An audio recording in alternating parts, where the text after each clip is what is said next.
Okay, with any luck, we are now streaming. So if those of you that are out there that are listening saw me attempt to do this last time, I was on without any volume. I appear to have volume this time, but I don't know what happened, and I was running out of bandwidth because nobody was here when I was trying to get everything going. Is it working? Yeah. Okay. You need your pretty face in the picture. Oh well, now people will tune out. Oh no, they won't. Yeah, it looks like it's going. At least on our end There here. you are. Okay. There's your pretty face. Okay. She wanted to make sure I was on the internet. That's right. So the last time I tried to do this computer over here that's sort of running the whole show died, and we had to go get it serviced and whatnot. The power supply for it stopped charging it, and that all happened when I set it up and set it to roll. Because I remember sitting here, I was teaching, and I look over and I see it dying, and I was like, well, goodbye. Because at this point, what else can you do but just wave it goodbye? So we got it repaired. Hopefully that's good. We do have a finicky USB port because this computer got dropped at one point. So if video freezes or anything like that, you're stuck with audio. Because in order to make it come back on, you got to shut everything off and turn it back on. And that's what happens when you drop computers. And that's why we tell children, don't play with the computer, you'll drop it. And they say, there we no, go. I won't. No, I won't. Yeah, yes, you will. So, this episode of Sunday School brought to you by me this week. So I'm picking up, and if Tracy, if you're watching and you have problems with things that are going on, message Kathia because I'm not checking my phone. I won't be checking my phone. It's a distraction that I don't need. But Tracy put together, and I'm largely running with and did not alter her her slides any because she did all of the work for it. But as those of you know, Tracy's out sick, and so you got team. I usually call myself Team D. I'm going to upgrade myself to Team C because I did okay last time, and I'm a Calvinist, and I'll stick with the C. With superior theology. Well, Superior I think we should theology, have a committee and vote, and you at least Team B. I think we have a quorum. We can make that happen. Well, so is this one of those things where I'm going to be, what do they call it in government when you get promoted out of some place, you don't do a good enough job, Oh, and the Dover the only way to principle? get rid of them is to promote them and to get them out of there? That's what's happening, folks. Rise to your level of incompetence. I think you're a very competent man, Josh. So, this week, if you remember where we're at, Jacob is going to be running. This is when Jacob is getting ready to reunite with Esau, but before he reunites with Esau, he wrestles with God, and this is one of the stories that tends to get taught a lot in Sunday school. It's one of the ones that I think if you don't know a ton of scripture, you may remember this one with Jacob wrestling with God, or a man. We'll get into that. But so the title of this, the book named it, and I'll take it and run with it, is Wrestled, Genesis 32. So one of the things that Tracy put together for this is because during this story, Jacob has his name changed to Israel. So she put together some before and after pictures. And I have not clicked this link yet. I think I know where it's going. God help us. Here we go. It's not going to do it, is I it? told her to stop doing that. Not how you do this. Open link in a new as tab. not as Kathia. So if I open this in a new tab, I guess is where it probably has to go. Yeah. Except it's not going to open in a new tab because it's presenting. There we go. Before and after photos. Okay. That was not a good change. So the Ken doll on the left, you can see that online. Yep, the Ken doll on the left is from 1985, and the Ken doll on the right is from a few years ago. What do you think of that? I look at that and I go, oh my gosh, what are we doing? Well, the newer one is more androgynous, is more metrosexual. Yeah. Look. I don't know, that the Kendall on the left looks awfully tired and a little bit like Rock Hudson. Just saying. Yeah, he's been out in the sun a while. He's been out in the sun a Yeah, while. yeah, yeah. That poor Hey. Kendall. So let's see another before and after. So this is a tomato grown from 150-year-old seeds versus the tomato of today.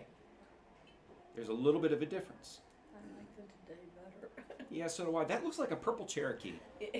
I do like it. So I like tomatoes in general, but purple Cherokee tomatoes are, to me, like the best eaten tomato. You can't cook them. They're not made for cooking. You eat those things raw and they're really good. We'll probably do one or two more of these. Before and after being power washed. So we have a power washer, and I think Kathia has only been the one to really use it, and it's because what is it? Eli likes to say it's a satisfying It's real thing satisfying. to use that power washer on concrete or anything like that that's got any kind of muck or grime on it, to just watch it just kind of eat it off of it. It's like the rug cleaning videos on TikTok. Oh, I yeah. love- So satisfying. Love those. Yeah. And the amount of grime that comes out of those too is astounding. I sometimes wonder if they go out of their way to pack them full of grime before they start the video. Mm. But I don't know. Some of them are old. Yeah. Like some of the rugs are like very old. So yeah. Last one, and then we'll move on. A box of Nerds from 1984 versus a box from recent years. Oh my, I had forgotten they had nerds in that. Yeah, Well, the only reason why I even know about Nerds is, well, no, I knew about Nerds then, and I remember them looking like that. But Eli really likes Nerds. Eli is not a. He just recently started liking chocolate. He's always been a hard candy, a super sweet kind of candy. So early on, he liked Nerds, and I remember trying them when we got him some for Easter or when he got it for Halloween or something like that in recent years. And it's not for me. Well, now that I see it, I remember when I met Julie back in 1986. Nerds was her favorite candy. I had forgotten that they were still around back then. Well, actually, I want to do one more. Now that I saw the number 5 description.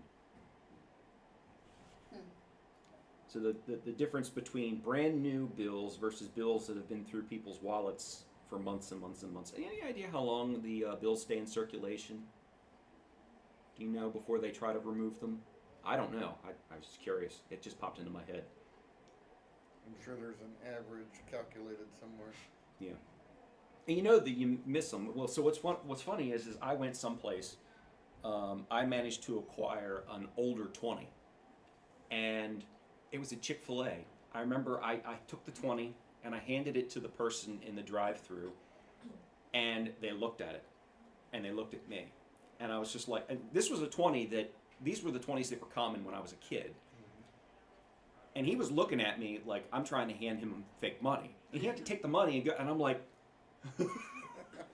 he'd never seen a 20 that looked like that before. I was like, wow. Did he give it back to you?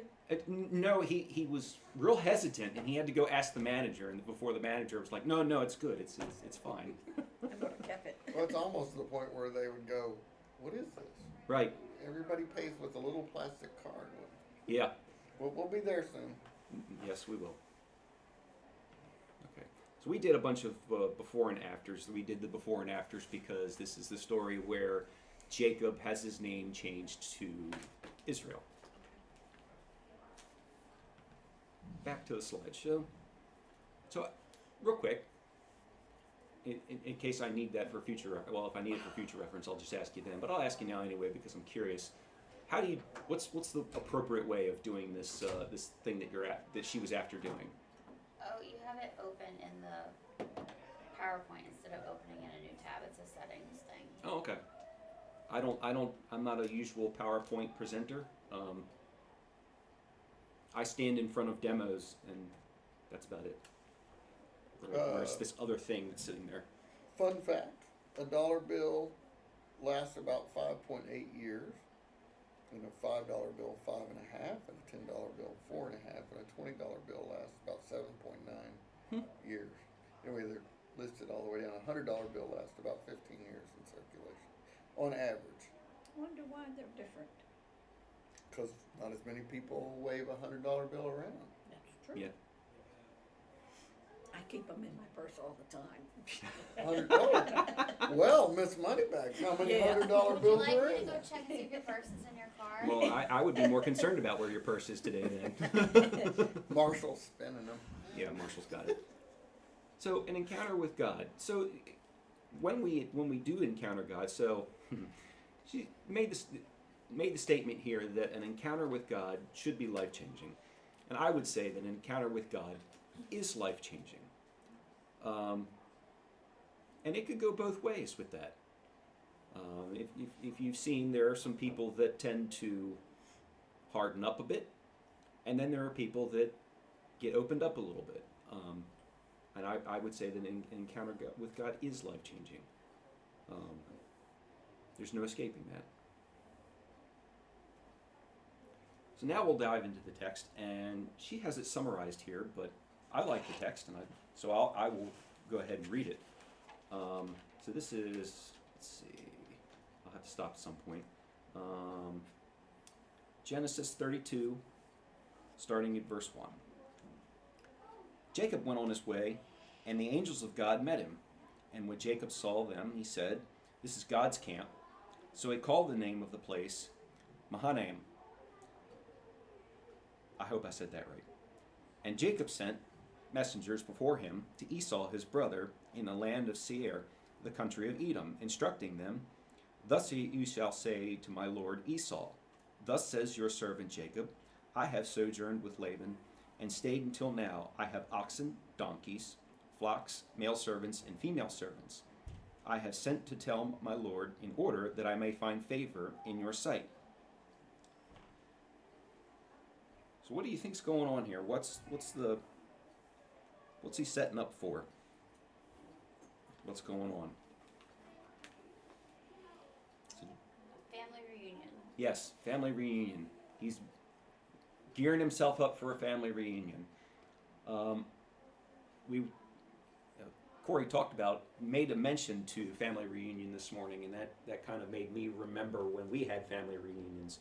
Well, mostly it was the Cunningham side of my family, but the Smith side always showed up.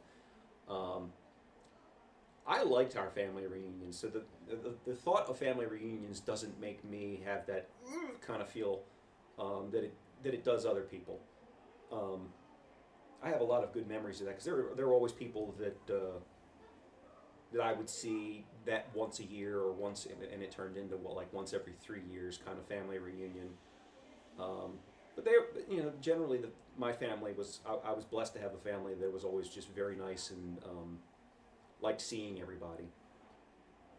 But I do understand that some others don't have as great family reunions. Do you all have positive thoughts of that, or do they kind of make you go, My immediate family makes me go, ooh. So I don't know how I would feel about seeing distant relatives. Family reunions are more fun now that I'm older than they were younger of my immediate family. Mm-hmm. But when I was a kid, on my mom's side, we had the Avon family reunion every year. And there was lots of people there that I didn't know, Mm-hmm. or people that I vaguely remembered seeing. Mm-hmm. It was a big, fun potluck, tables underneath the trees, kind of a thing. And I Mhm. remember one of the family reunions, as the older generation got older and less able to drive it, it started fading out Mhm. because the youngers were not as connected. But I remember one of those, as it was partly on the way out, but there was still 40 people there. My grandfather, who was in his 80s, found a rickety old bicycle at the place where we were, and he went bike riding. It's the only time I ever saw my grandfather on a bike. and he had the most fun and was hollering and waving his hands and riding without his holding onto the steering wheel, and his wife was out there. Get off of that, man! You fall off, you'll die. Anyway, you know, so I have a lot of wonderful memories, but a little bit odd memories of all of that. Mhm. You know, I remember my cousin getting up at one of them and saying to the whole group, if your grandfather is your father, you might be a redneck, because his grandfather adopted him. Okay. Because his father was nowhere to be seen, but he was his mother's brother. He always made a big deal about that. 'Cause My- grandpa adopted him. My grandmother would love those family reunions, and she was she had the gift of gab, and so she'd be walking around talking to everybody, and inevitably she would say something, and you know, oh Josh, come here, and she'd do this to my father too. Come here, you know this person, and she'd introduce me to them again, and it would be something like, you know, you met them one time and they changed your diaper, and it was like, I'm sorry, I don't remember. I don't remember. Don't recall that event. Nope. Yep. See, and I have two brothers.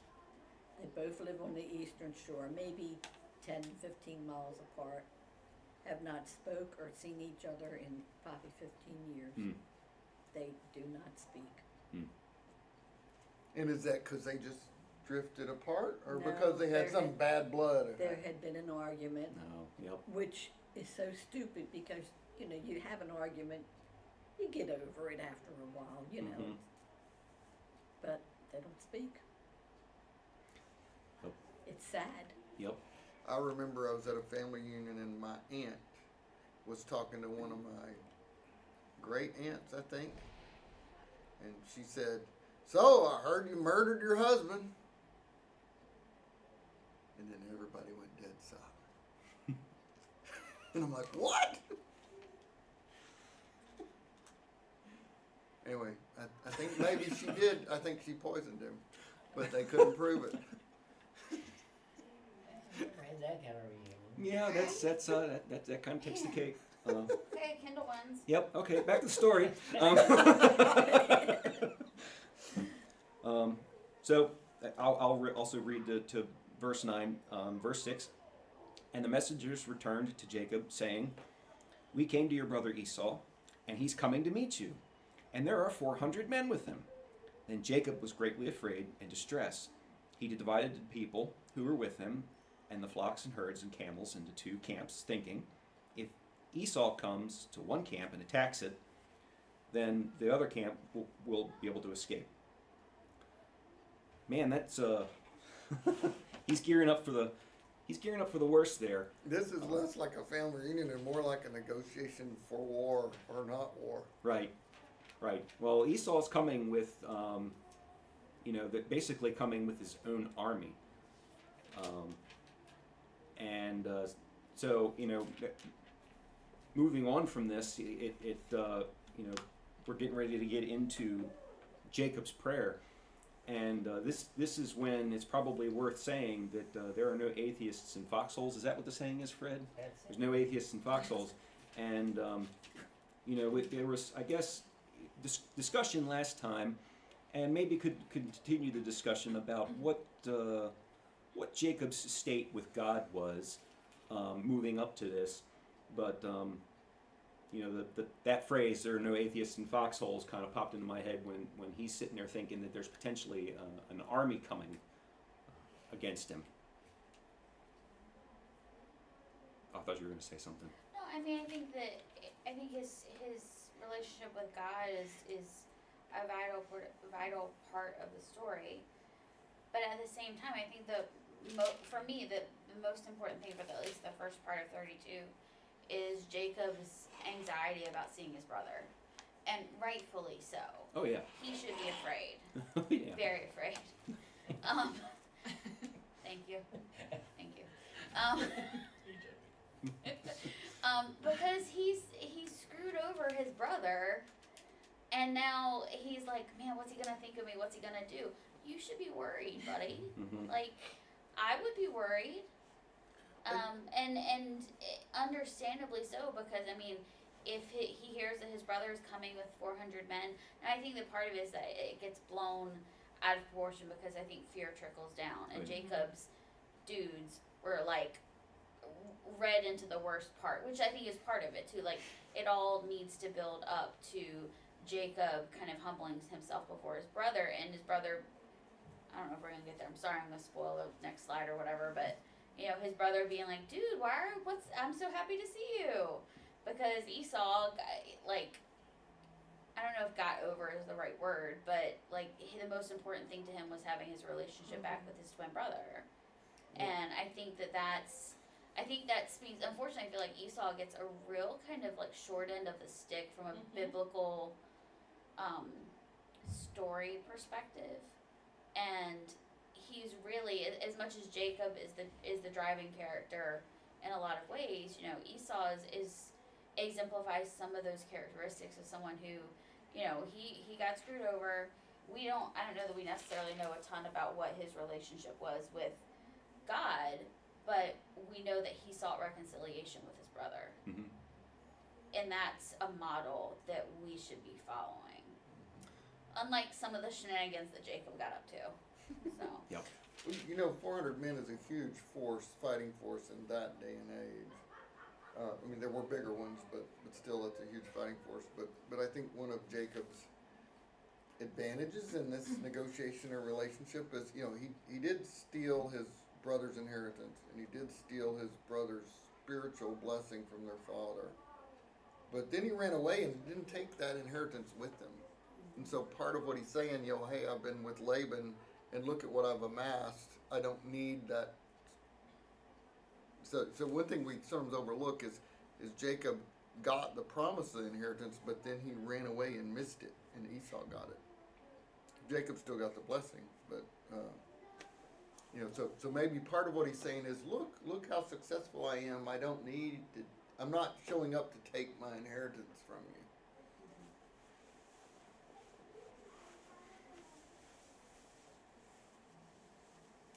So looking at Jacob's prayer. So let me see. Is this the one? Yeah, we'll just read it off of that. Thea, would you read that for me? Yeah. Then Jacob prayed, "O God of my father Abraham, God of my father Isaac, Lord, you who said to me, 'Go back to your country and your relatives, and I will make you prosper.'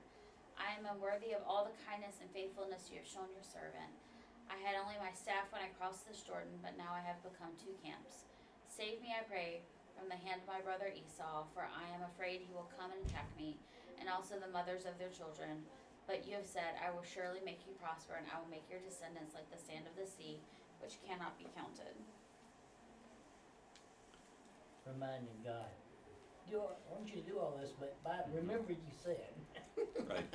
Well, and so some of that I think is, and you're keying into what I was getting ready to say is you know, one of the things that we do and don't do sometimes, I guess, is recount the promises of God and how God has been faithful in other things, and in the midst of whatever situation we do find ourselves, like this, where he's probably thinking, I'm getting ready to be overrun.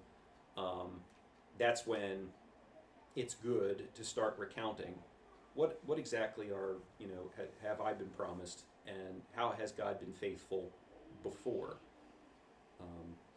You know, frequently when they were in Exodus, after Exodus, God would recount to them, "Am I not the one that brought you out of Egypt?" God has to recount that to them because they forget. So it's a good thing to go back over God's promises, and to try to hold, you know, to do our best to try to hold to them, kind of in these tense moments, because I'm sure he's thinking he's done, and so I can see motivation and where he's coming from in that prayer. I wanted to point something out. That's right. So one of the things that I keyed in on from my version, the ESV, In verse 9 it says, "And Jacob said, O God of my father Abraham, and God of my father Isaac, O Yahweh, who said to me," and then he goes on. I think if you were here for the last one of these that I did, I zeroed in on that a couple of times as well when the tetragrammaton is used instead of O Lord or O God, actually using God's name. And to me, I like to hear that. I like to do that. It changes to me how the scripture reads instead, because I feel like, and this is just from my personal observation, so maybe it's me doing it, not everybody else, but I just wanted to put it out there that the O God and O Lords, when I used to read scripture, tended to kind of get washed out and get kind of washed together. But if we recognize then instead that the people that are talking here are actually using God's name, and then instead of when we read it to use God's name, to me that this scripture hits me a little bit different. It also reminded me there of when back before, and I probably should have looked this up, but early on when God spoke to Jacob, he introduced himself and said, "I am Yahweh," and now here we see Jacob calling out and then using God's name, Yahweh, instead of just "O Lord" or the God or whoever, God of my father. To me, the using of the name is a little bit more of a personal thing, and it doesn't kind of get, like I said before, not using God's name tends to kind of wash it out and make it impersonal, what people are actually saying.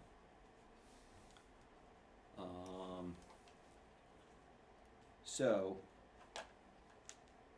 rather than go with the summary, I'd like to go ahead and read it. So I'll go ahead and read, because we stopped at verse 12, but I'll go ahead and pick it up in verse 13. So he stayed there that night, and from what he had with him, he took a present for his brother Esau: 200 female goats, and 20 male goats, 200 ewes, and 20 rams, 30 milking camels and their calves, 40 cows, and 10 bulls, 20 female donkeys and 10 male donkeys. These he handed over to his servants. Every drove by its. Am I reading it right? Yep. Every drove by itself, and said to his servants, "Pass on ahead of me, and put a space between drove and drove." He instructed the first, "When Esau my brother meets you and asks you, 'To whom do you belong? Where are you going? And whose are these ahead of you?' then you shall say, 'They belong to your servant Jacob. They are a present sent to my lord Esau. And moreover, he is behind us.' He likewise instructed the second and third, and all who followed the droves. You shall say the same thing to Esau when you find him. And you shall say, 'Moreover, your servant Jacob is behind us.' For he thought, 'I may appease him with the present that goes ahead of me, and afterward I shall see his face. Perhaps he will accept me.' So the present passed on ahead of him, and he himself stayed that night in the camp."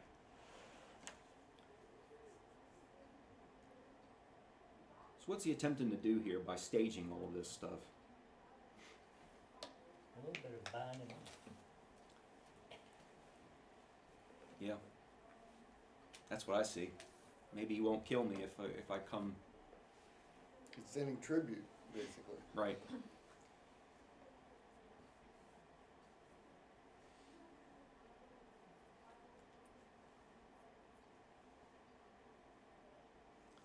I had a thought on that, and I was trying to find it again, and it's gone. So we're going to move on. So yeah, this is the story that most people wind up remembering from this section of scripture. We'll go ahead and read, because that was something I actually wanted to do. We'll go ahead and read what's on the board. I'll go ahead and read it. That night, Jacob got up and took his 2 wives, his 2 female servants, and his 11 sons, and crossed the ford of Jabbok. After he sent them across the stream, he sent over all his possessions, so Jacob was left alone, and a man wrestled with him till daybreak. And so Tracy's comment over on the side is a man, because of how Jacob, because of how, It should be Jacob. okay, yeah. Because of how Jacob referred to him at the end of the chapter. She says most scholars believe it was a human manifestation of God in human form. This is not the same as who Jesus was, as he was fully God and fully man. Do you understand the point that she was trying to make with that? No. Okay. Because I read that and I didn't quite understand, I guess, the point or the delineation that she was trying to make. Do you see it? So I think the idea is that this was a physical manifestation of God, but it was not the Christ. Mm-hmm. It That's wasn't all. Jesus, and it wasn't an angel. I mean, some people say it's an angel. Things like that. Well, that was one of the reasons why I elected to read from the beginning, because we do know that as this was happening, that angels of God did meet him prior to this stuff kind of setting up. Because one of the things that at least my brain starts getting into is whether or not this was a manifestation of God. Because one of the things that Jesus says is no one has seen the Father. So this is not a physical manifestation of the Father. This is you see where my mind started going. Parsing all the details to fit it together is hard to do because, like you said, Christ says no one has seen the Father. Well, but this was night; it was dark; you couldn't see him. Where does the edges go? And Right. Moses said, "Well, let me see you," and God said, "Well, if anybody looked at my face, they'll immediately die. But I'll walk by, and you can see me from the back." So what walked by? Was it an angel? Was it God? But Jesus later said, "No one saw the Father," and so there's these conflicts that are difficult to reconcile. It's certainly less meaningful if Jacob wrestled with a man, with a prophet, instead of God. Right. It's maybe similarly meaningful if Jacob wrestled with an angel instead of God, a surrogate for God. And you might say, if you went and challenged a king, and you might fight the king's champion, or your champion might fight their champion, you still might write it as I fought the king, even though you didn't physically fight the king. And so there's a lot of room for technical interpretation differently. But I don't know that it matters all that much. I also think it's interesting that someone would read that sentence and be like, "Oh, who was the man? Where?" I want to know, why. I think that we get hung up on the intricacies of things, and I think it's fine to study it, even from just an academic level. But what's the application? Why did he wrestle with this man? What was going on? Also, weird. Right? Yeah. I just think the Yeah. Bible's Okay, funny. you guys go over there, and here we go. I've got a fight scheduled. Right? Yeah. Until daybreak, you were exhausted. Right? Yeah. Wrestling, whether it was a spiritual wrestling or it was a physical wrestling, but I'm like, Was he Right. wrestling with himself? weird. Yeah, so Right. why was this happening? Yes. And I think we also tend to add a lot here, because we start getting into was it God or was it an angel, and let's let the text speak and say who it was. It just says a man. There are more details when it follows that we can probably parse some more information out when they kind of go through what's going on. But I think, to your point, we're real quick to try to give an identity to the man versus what is Scripture telling us here? And sometimes it just means what it says. Yes. Instead of what we imagine is, the whole book that somebody wrote Right, behind there it. are lots of characters without names, and we try to speculate, who might that woman have been? And it's it's not relevant. The Lord designated what was supposed to be said. So. And so then, continuing on here, when the man saw that he could not overpower him, I'm going to get back to that, he touched the socket of Jacob's hip so that his hip was wrenched. And as he wrestled with the man, then the man said, "Let me go, for it's daybreak." But Jacob replied, "I will not let you go unless you bless me." that seems like a reasonable thing to do after you've been wrestling with somebody all Who night. has popped your hip out Right. like a Ken doll.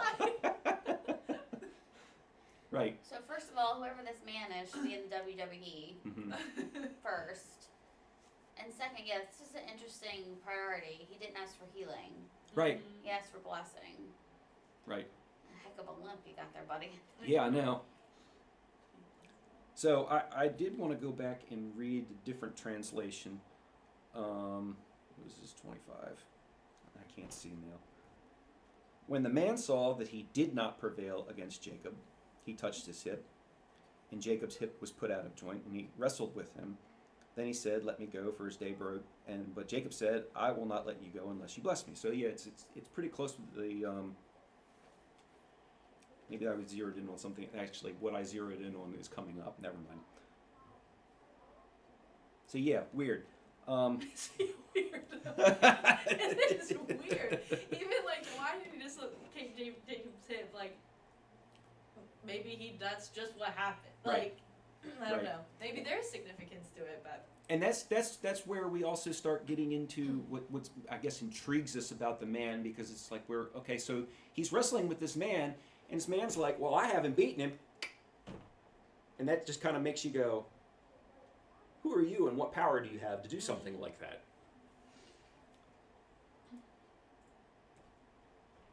And so the man asked him, "What is your name?" "Jacob," he answered. Then the man said, "Your name will no longer be Jacob, but Israel, because you have struggled with God and with humans and have overcome." And so I guess that's why we get real quick into trying to identify the man as God, because he sort of indicates that he is God. At least it could be parsed that way, that the man is claiming to be God. What I don't understand is, why do some say that it wasn't pre-incarnate Christ? Why could it have not been pre-incarnate Christ? You could have been. I was gonna say I haven't heard of a good reason why it couldn't have been. I mean, he did show up a few times in the Old Testament prior to his incarnation. So Mhm. usually it was what doesn't it say like angel of the Lord, or I can't remember. There's a few specific times that happens, but I can't remember. Usually there's a specific word that is used to identify him, Mhm. but that doesn't mean that Right. it couldn't have been him. And so a note that Tracy made is that now that Jacob has acknowledged God as the source of blessing and was about to re-enter the promised land, the Lord acknowledged Jacob as his servant by changing his name. Something that I actually did key in on, because I always glossed over this. Y'all, I didn't know this. I'll throw that.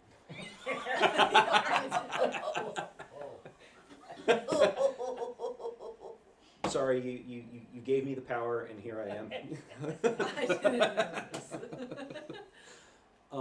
But this is something that I actually did not notice until I was reading and preparing. Also, it's okay to not know things. Yes. We'll never know everything about the Bible. But I didn't zero in on your name. Will know what is your name?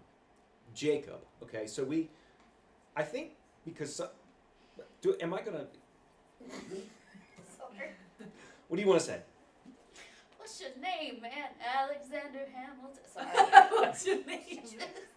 Okay, That was actually great. Well timed. breaking into something. I'm like, well timed. Well, you've been working up to your statement. Yep.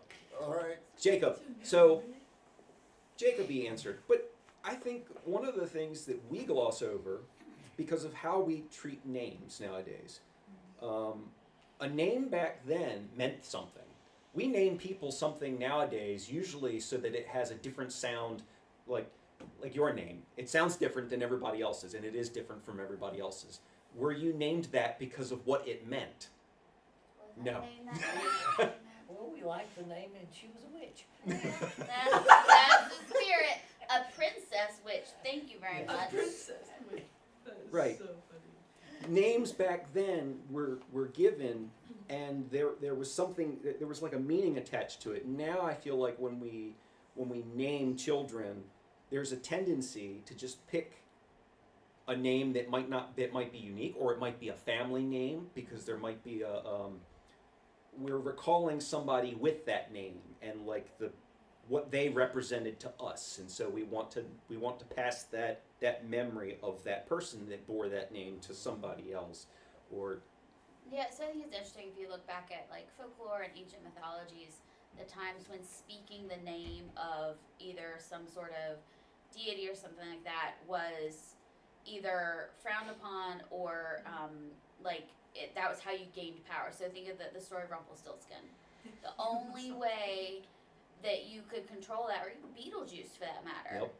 Voldemort, yeah, the power in the name, Mhm. and we have, to some extent, I agree that we've turned naming into a way of, I think, well, think back, naming something is conferring ownership, and even back in the way back, that was when we named something. Even looking to some extent at the naming of creatures or things, like we have decided that we're calling this thing that. Why is a table a table? Because we've decided that that's the word we're going to associate with that thing, and how language has changed over time.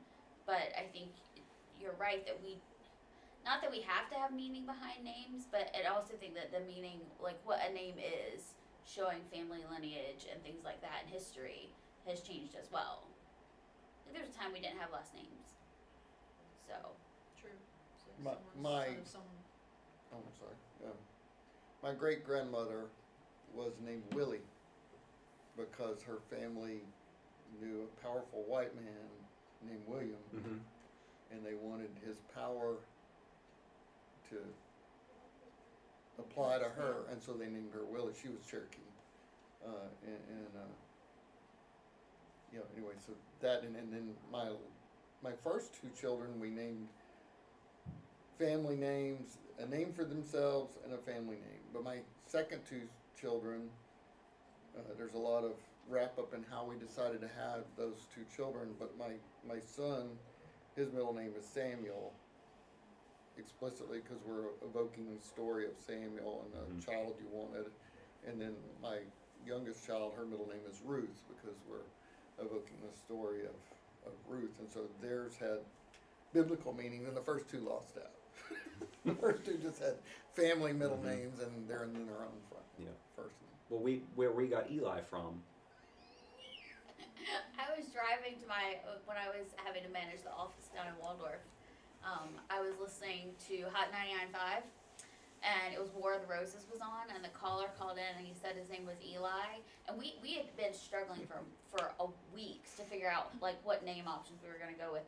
We had, shocker to no one in here, a spreadsheet with a matrix of all the variations of names to figure out which ones we liked best. And I heard the guy said, caller, what's your name? He said, my name is Eli. And I immediately called Josh and I was like, Eli. And he goes, Eli Aaron, because his best friend / cousin, his first name was Aaron. And we done. That was it. There is nothing biblical behind the naming of our child. No, because I would have picked somebody else if we yeah, were picking we were it gonna for pick biblical somebody. reasons. If we were gonna I pick would a not have biblical name, picked, it wouldn't have been picked Eli. Eli. But yeah. Well, there's a personal story about my interaction with you guys, or at the time lack thereof, I guess. But when we were first or early in our time attending this church, and Eli was much younger, and we barely knew who you were. But y'all were coming to church, and we were coming to church, and y'all were there with Eli, and Eli was old enough to walk, and he runs off. He runs off away from you. You're like, come back, Eli, come back. And so I just spontaneously yelled out, Eli, Eli, lamna sabachthani. Anyway, I don't know if y'all even heard, but it kind of stuck in my brain as a fun moment. Early interaction with you and your son. Dealing with children sometimes makes you cry out, "Why, my God, why have you abandoned me?" Yes. Have kids, they say. It's fun, they say. Right? Yeah, exactly. Yeah. Whoever they are lied. But getting back to this, so I just pull up the meaning of Jacob. So that Jacob is to follow behind. If you remember, he was named, and how did he come out of the womb? Holding on to his brother's heel. Grasping. Yep. but it also meant to supplant, overreach, or come from the Hebrew word for heel. And so the man asking him, "What is your name?" And this is not a positive name, right? This is usually I think we call it thief, or we'll shorten it to kind of cheapen it with the English, but to supplant or Cheater. overreaching. Cheater. Thank you. Cheater was the one I was really looking for.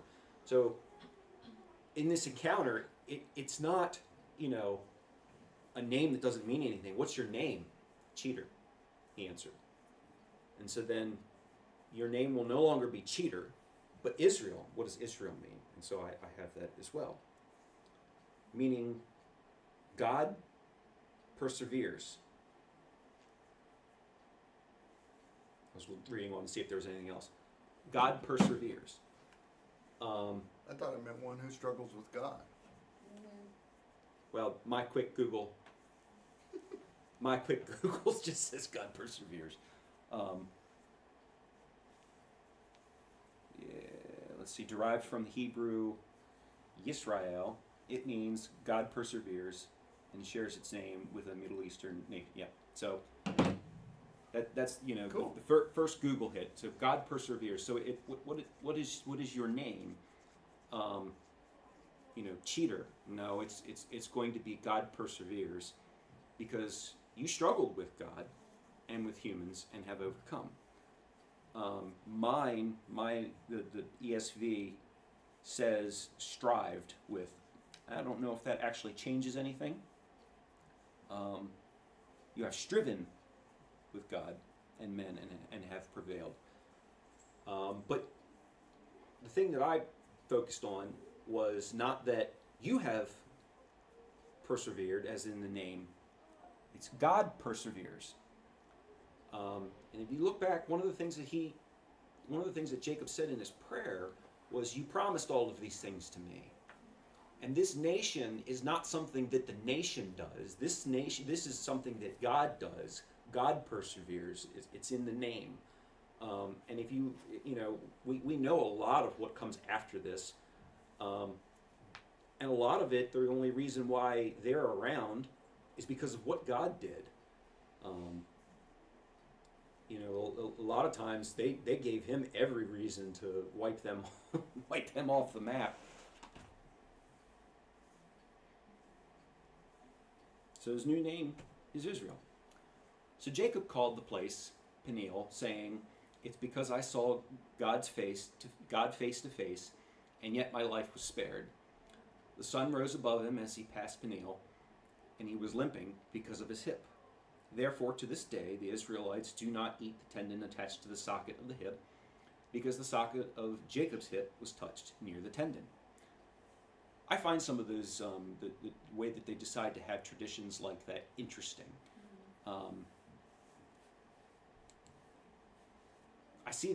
I also see that the Catholic Church did some of the same thing with some of the things that they came up with. I had some this morning, but I can't recall any off the top of my head. I just remember thinking that some of the traditions that they had kind of came about in the same way. It wasn't like there was any kind of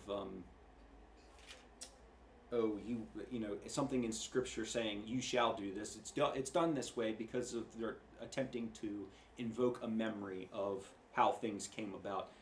Like what the Hebrew tradition that came out of this, not eating the tendon, because it causing them to remember why we don't eat the tendon. Well, it's because of this story.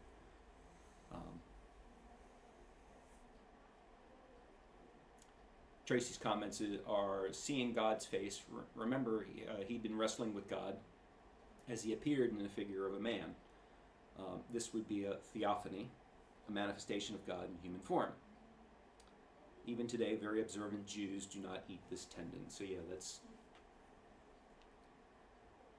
I find it interesting where certain traditions come from. You squinted, so I thought you were going to say, okay. I mean, you know where my brain goes when you say the word tradition. So. Tradition.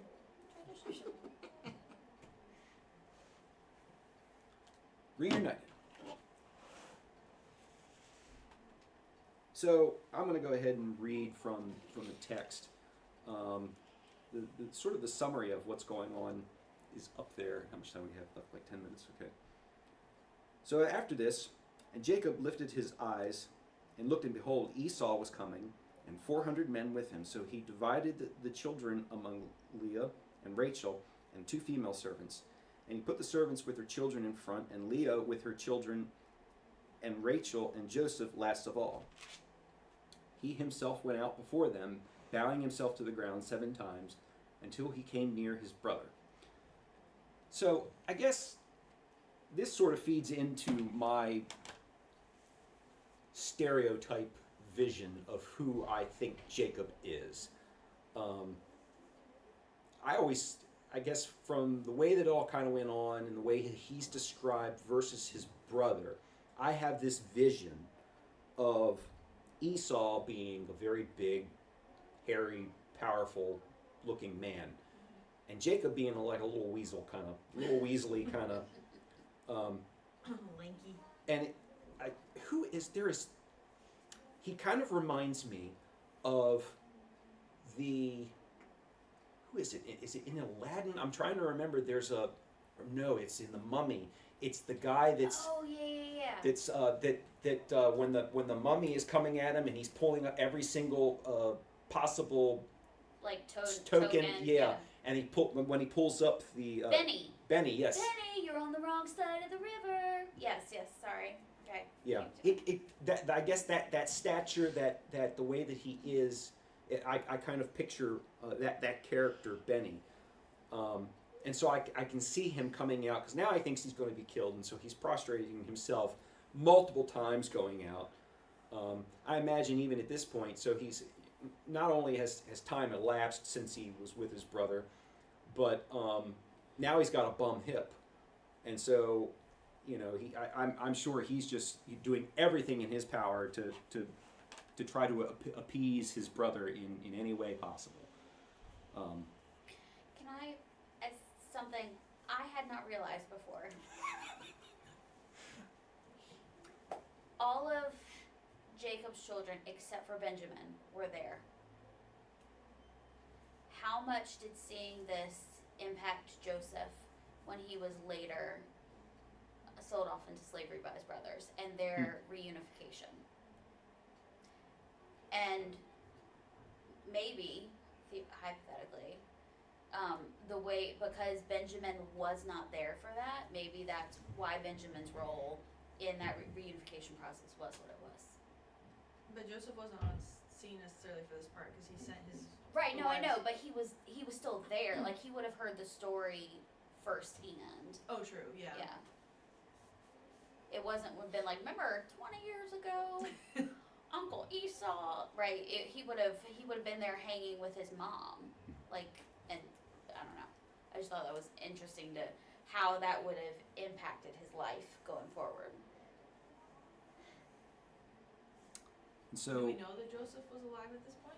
Yeah, because it says Joseph or Yeah, it says there's Rachel. 11. So 11 children. Yeah. Yep. Oh, okay. So it could have That's been interesting. That's girls. Like, that's know that. And I'm like, There could have been some Little sisters. tidbit.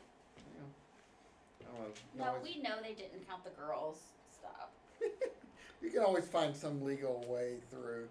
also, a lot of times they do say whether they had daughters. Like they'll say throughout scripture occasionally. Like they usually have like the sons' names, but I don't think that there were any. Yeah, I interpret it. Otherwise, they probably would to have mean, said like inheritance of some kind is selling them out. Yeah. all except Benjamin.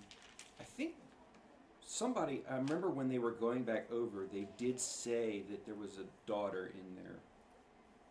This would be several chapters back when Rachel and Leah were having a birthing war. Yeah.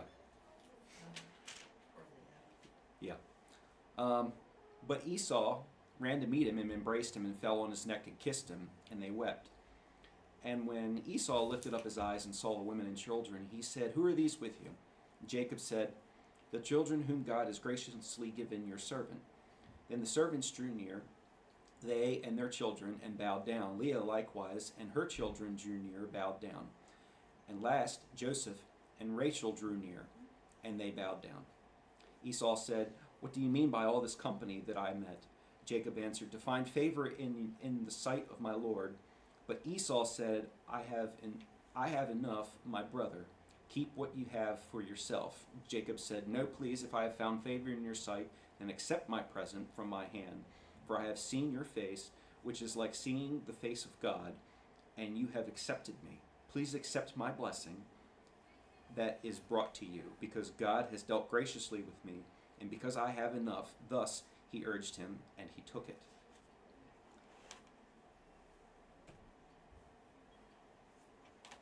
Where did she say that? There, okay, yeah, it was in the very first line. Jacob says seeing Esau's face is like seeing the face of God, since Esau had forgiven him.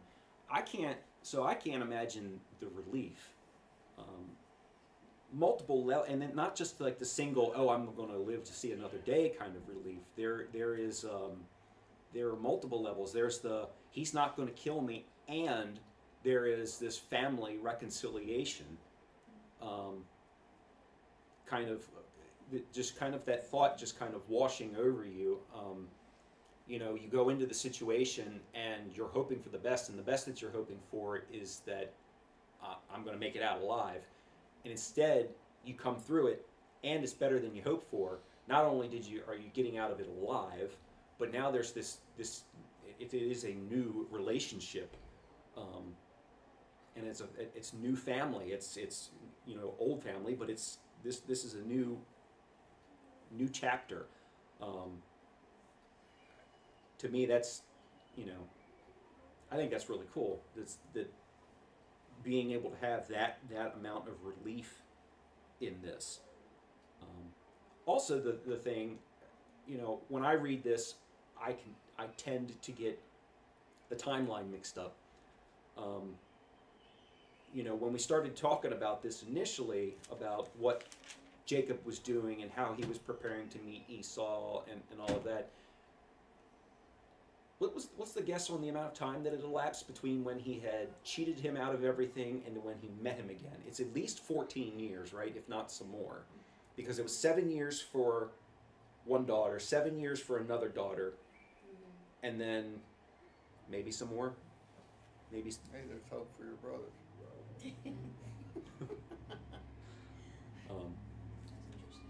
Considerable length of time. Yeah. I would say. Yeah. We don't. Scripture doesn't tell us what Esau was doing, kind of in the meantime, but Clearly he was okay. Mm-hmm. Yeah. Clearly he made a way. Right. One thing I find interesting in this is how valuable people's word was back then. Like, if he said, "I forgive you," it was like, okay. Now, granted, yeah, there are instances where they lied, obviously, but it's like for all of the cheating and the sin that happened between them, when Esau said, "I forgive you," they could take him at his word.